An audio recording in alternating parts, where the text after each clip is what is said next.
Welcome to the Never Too Early Fantasy Football Podcast, where it is never too early for fantasy football. My name is Jeff.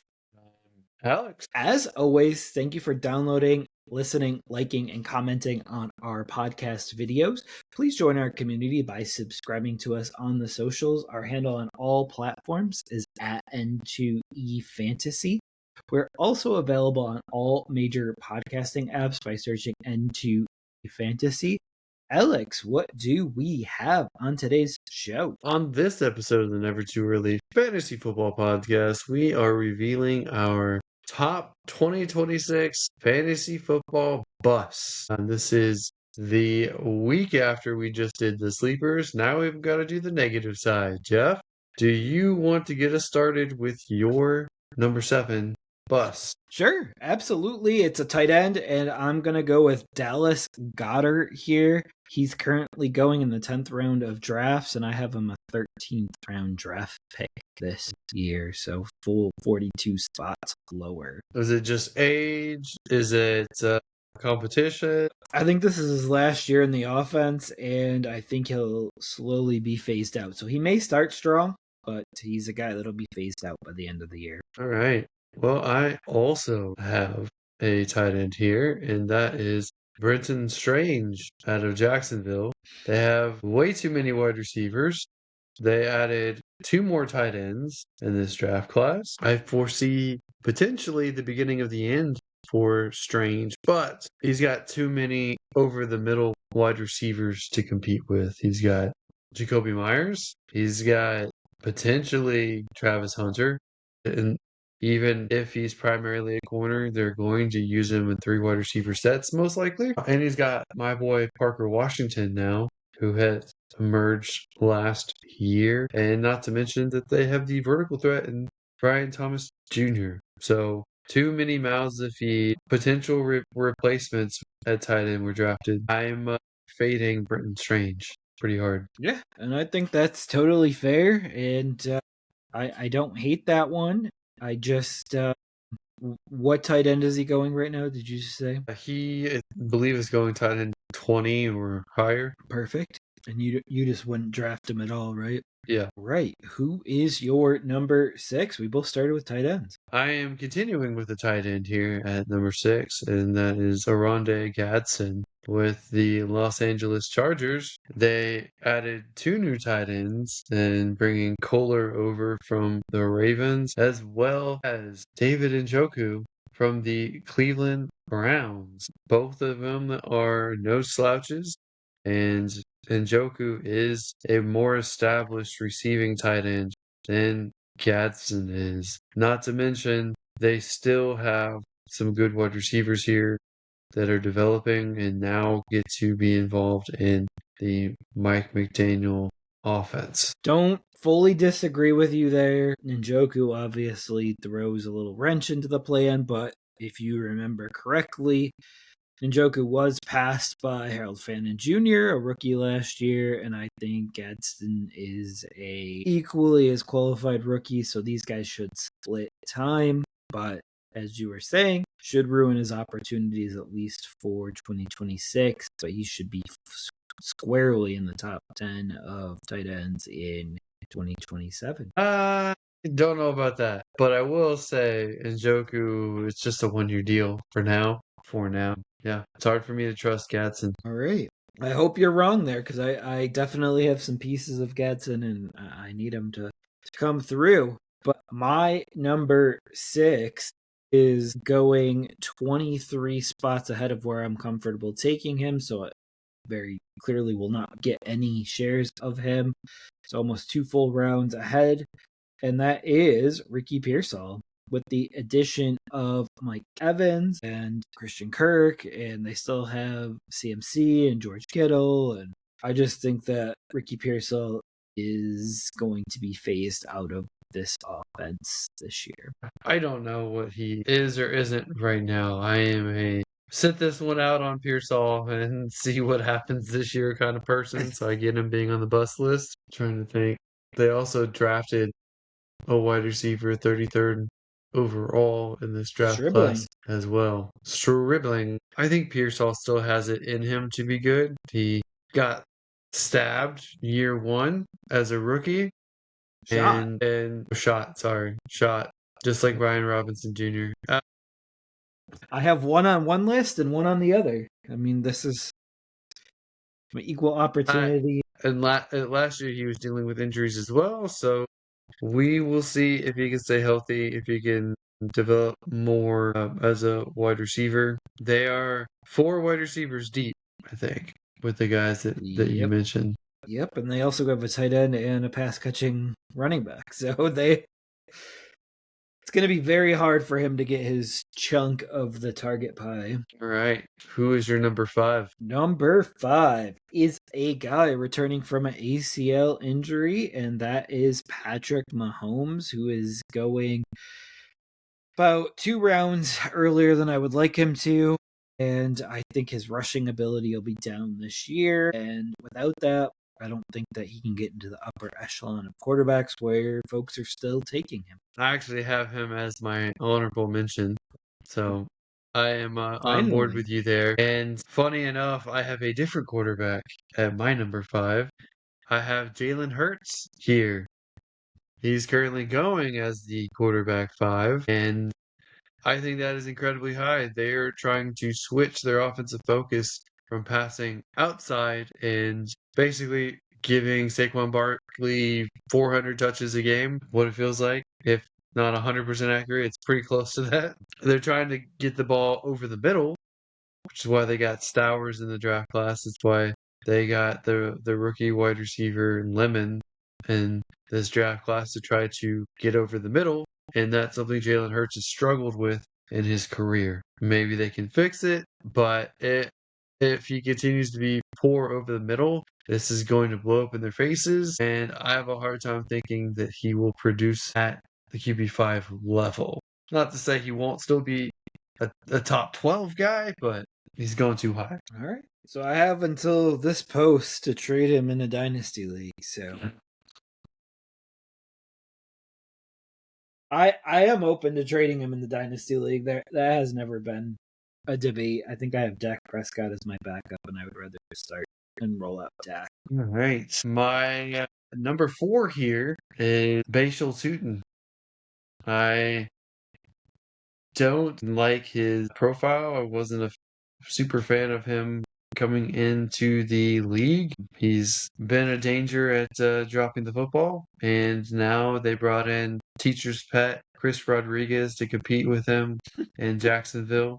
Yes, ECN is gone, but I don't necessarily think that means a lot for Bashal Tootin. I think it'll be a full-blown committee. We won't know which one is going to put up the points on a week-to-week basis. It's going to be very game script drawn, and it is going to be hot hand approach. So I don't like it. I'd rather have Rodriguez, who I think is going later, whereas Bashal Tootin is running back 26, going in the top 60 of picks. Wow. Well, at number 4, I also have a running back, and I do agree with you on Tootin. He's very volatile with Rodriguez. I'd never heard of the teacher's pet, but now I like it. Now it'll be his nickname, the teacher's pet. And mine is a guy that people are banking on to be able to start earlier in the year due to an injury, and that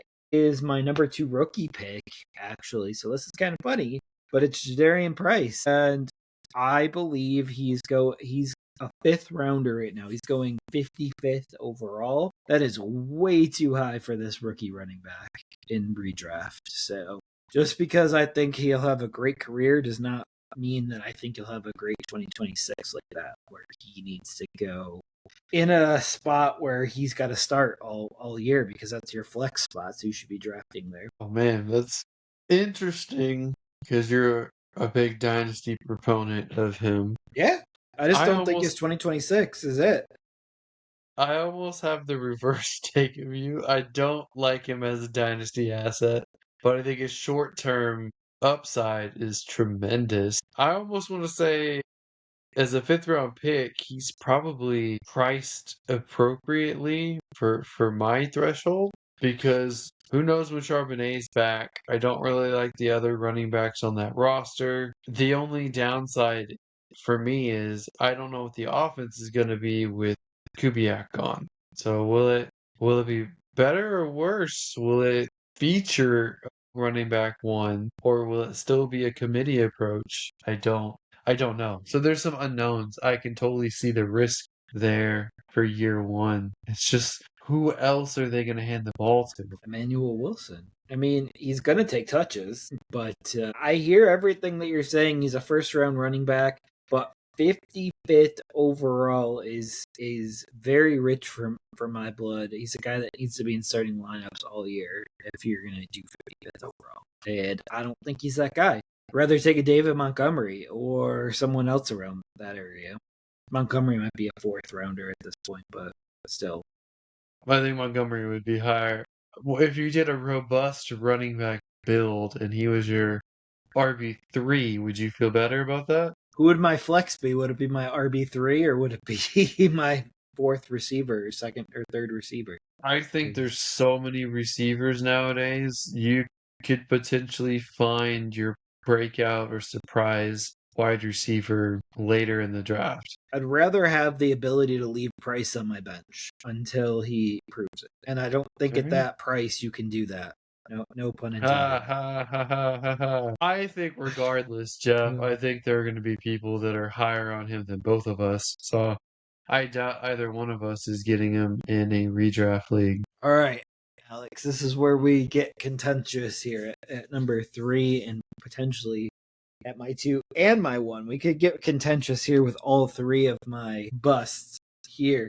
But number 3 on my list here is Rome Odunze. He is currently going 62 overall, and I have him 91st on my board. So full 3 rounds later. Just don't believe that he is a wide receiver 1 in this league just yet. And I meant NFL receiver 1, not a fantasy top 12 wide receiver. I'm not sure what he is right now.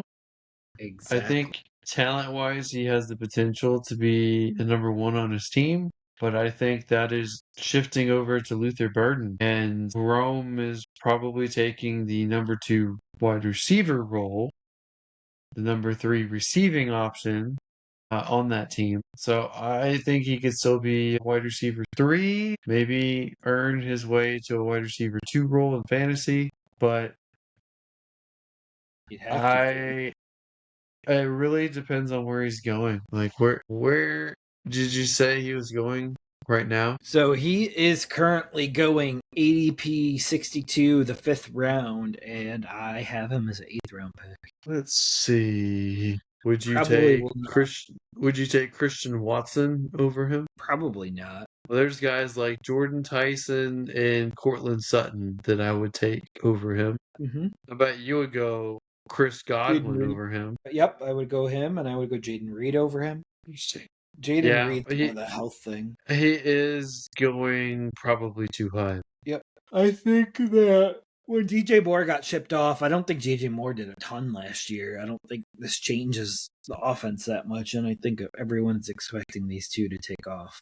I do think Rome had some injury woes too, and obviously learned a new offense. So there's hope for him, but I can see being a little risk adverse at his price tag right now for sure. Yep, and I think Loveland. I think the offense is going to run through Loveland. There's a reason why instinctually I thought about trading for Rome in Dynasty, and I also said nope, didn't do it. So I was offered Rome for a first round pick this last week, and I said nope right away. I didn't even think twice about it. I would not trade a first round pick for Roma Dunze in Dynasty. No way. Exactly. See, you're starting to get on board. All right. My number 3.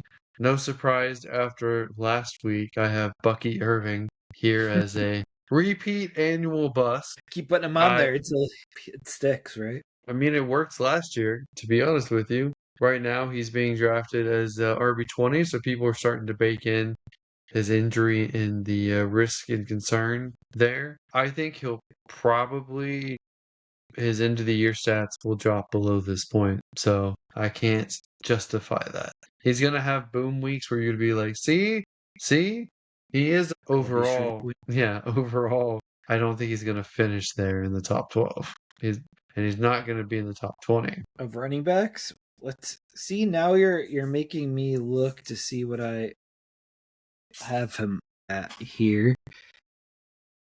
And in my top 200, where are you? Top 200. I have Bucky Irving as pick 35 right now, so he's a third round pick for me. Below Yeah, Chase he's Brown. I think he's going 44. So you're above ADP and I'm below both of y'all. Yep, absolutely. And I have him between Chase Brown and Cam Scadaboo for running backs. Wow, you might be higher on Cam than ADP too. All right, Jeff. Harbs like to use this guy. Same thing with Nagy. I might upset you with my number 2 here, and that is Rashee Rice. I don't want to be anywhere near this guy who perennially has an injury and off the field issues. He may or may not be suspended after smoking either weed or a THC pen. I don't know what it is yet, or weed brownies or something, but can't violate your parole, your punishment for being a reckless endangerment and running into people by speeding on a Dallas highway. He's going to be rehabbing in jail, so it means by himself, without an official trainer, without proper medical equipment and training staff. So I don't like him. I don't like his risk. I'll let someone else take him. He's being taken I think the wide receiver 12, something like that, going way too high. Yep, I want nothing to do with him. I see him as wide receiver 11 on current ADP, which obviously has a little to be desired right now, but I completely understand that. I currently have him as a second round pick, so I need to see how he takes off in camp before I move him around. But yeah, we'll have to wait 3 weeks for that. But I'm not going to be reactive and move him down. But could be a sleeper by the end of the year for me. Depends on how far he goes, I guess. But Jeff, who do you have at number 2? Number 2.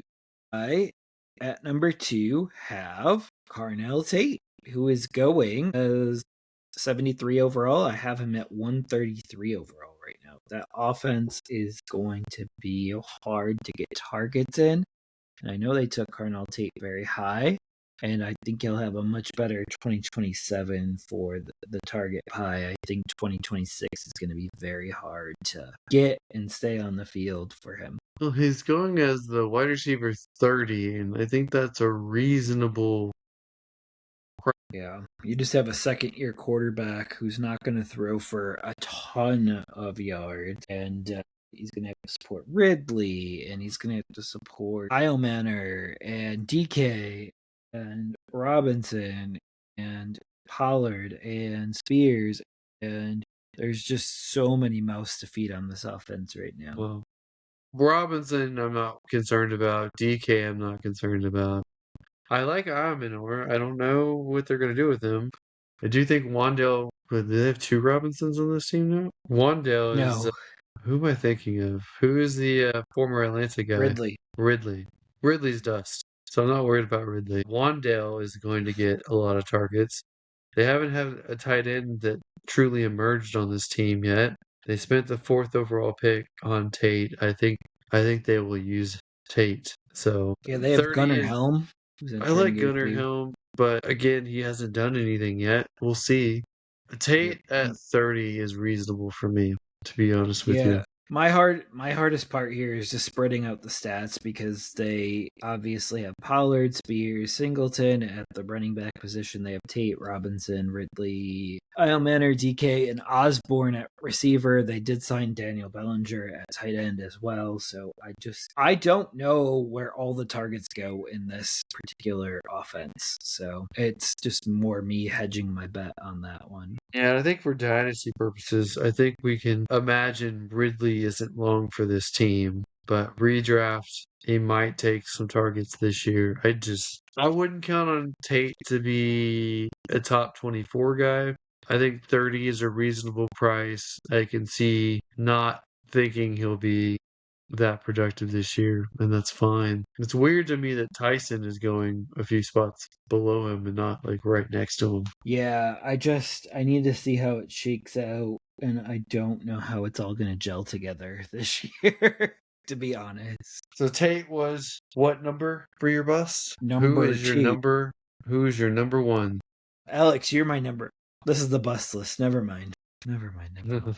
My number one, you're going to hate this one as well. And it's Luther Burden. And it's just, I don't believe in the Bears passing game this year other than Colston Loveland. You have two Bears wide receivers on your bust list. Yes, and sir. you have the fantasy darling of 2026 as your number one bust. Yep. I will not own Burden this year. That is a burden I will gladly carry. I like Burden. I think, again, he is appropriately priced to me at number 22 for the wide receivers.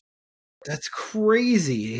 There's so many good receivers. Yeah, it is weird that he and Ladd are still above Mike Evans and Jalen Waddle and Adams. Terry McLaurin, I think, is going to have a better year as well. I don't know. I still like Burden. I think You would take him there? it'd be awfully tempting because, the upside is the Amon-Ra St. Brown usage. He's obviously not Amon-Ra St. Brown, but it is tantalizing. Because he's going as a 4th round pick, so he needs to be in your wide receiver 2 slot all season. 5th round pick. He's going at 501. Yeah, that's probably a round and a half too high for me. So I get it. I'm an 8th rounder for him, so he's 3 rounds too high for me. I will split the difference between y'all, so I doubt either one of us gets him in redrafts. No, I wouldn't even want to acquire him in Dynasty because I think it would just cost too much and it's not worth the cost. Yeah, I would have traded him for a top 3 pick this year, to be honest with you. I would have rather had Tate or Tyson over Burden. Would have potentially considered Malachi Lemon if he went to a different team. Yeah, I think Lemon will do fine though once Brown is cleared out of there. Obviously, I can't project that just yet, but hopefully in the next couple of weeks, the next time that we have a podcast, he'll be traded. All right, I guess that just leaves my number one left, and that is Malik Neighbors with the New York Giants. I think he is having still some injury woes that he's recovering from, a late surgery, and I am concerned about his long-term viability as well as being ready for the start of the season and holding up for the season. It's too much risk for me with him going as a wide receiver 8 at pick, I think 20. He's a second-round guy. I don't want him at that price. He's healthy. He's one of the top 5-6 wide receivers in the league, but I don't think he's healthy, and I don't think he might not be able to stay healthy. That's absolutely fair point. And I know you mentioned earlier about Patrick Mahomes being in your honorable mention as well. Did you have anyone else that you wanted to bring up here? Right before I do that, I just want to add for Malik Neighbors, we also talked about either this week or last week, we talked about Matt Nagy being the offensive coordinator for the Giants. So again, I think it was last week when I've talked about likely, but Nagy being the offensive coordinator is another reason to not like Neighbors this year. Yeah, I like Neighbors. I'll draft him, but it's got to be the right price. And I don't know how that offense fits together because I don't know if I'm a full Dart believer. No. My other honorable mention besides Pat Mahomes is Christian McCaffrey, who got the full workload last year. I am not a fan of guys coming off of such a heavy workload the next year. So why I didn't want to do Barkley either. So both those guys are concerning to me, and keep an eye on them to see if they can stay healthy or not. Where are you willing to take him? Right now, I think he's going as the running back 4 which is maybe lower than I thought he would have been, and going around 7. Maybe I would finally take the plunge at the end of the first. I would feel like I had to. That stinks for a bust, right? Like I have to take him here. Yeah. I could see you with pick 12 and pick 13 being like, I'm not putting him in the first round. I'm going to take him with 201 just to prove a point. Take Achan and Genji back to back over him. I I could still see like you. Achan. I could see you, Genty and McCaffrey for first round, second round pick. I still think Achan is going to be very usable this year with Miami. Yes, I could sir. take Achan too. Yes, sir. All right, you ready for my honorable mentions? Lame up. All right. I also went with a quarterback because you went Patrick Mahomes. I went Dak Prescott here. I think he's being overdrafted. It's an overdrafted situation, not a.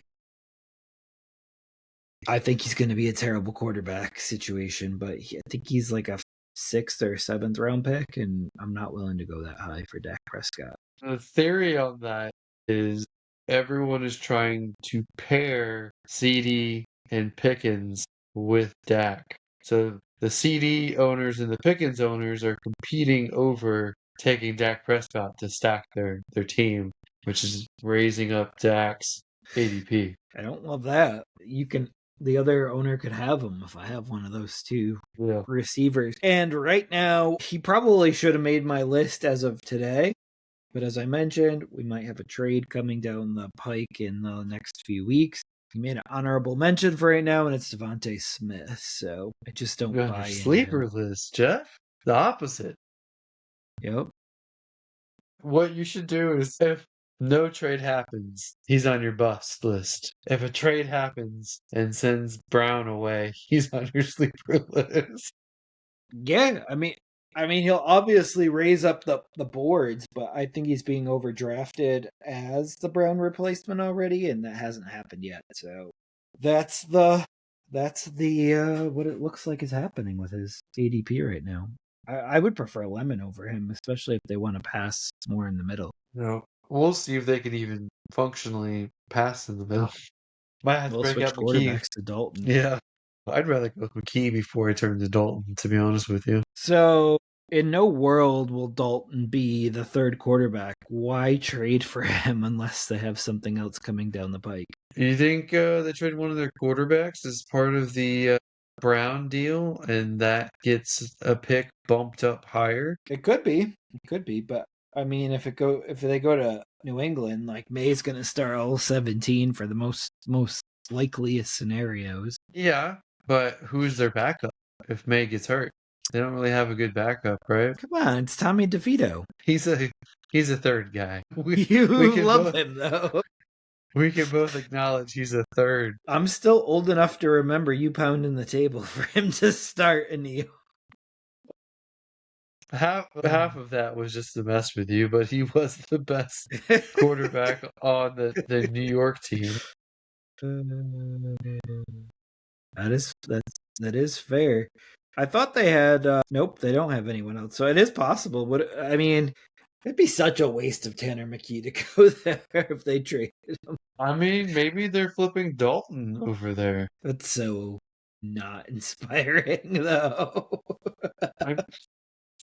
I don't know, Yeah. but You know what how I'm saying funny though. Like how that's so funny not would it inspiring. be that you and I stumbled onto this? I don't think this is talked about anywhere on X or anything that could be part of the Brown trade. Yeah, because they have Cole Payton now. They drafted him after they traded for Dalton. Like this is just bonkers at this point. I lost you for a second. You're back. Right. So yeah, as I said, it's just bonkers that they drafted Cole Payton and they traded for Dalton. They still have McKee and Hurts. Like they're 4 quarterbacks deep and they don't know what to do with themselves. Yeah.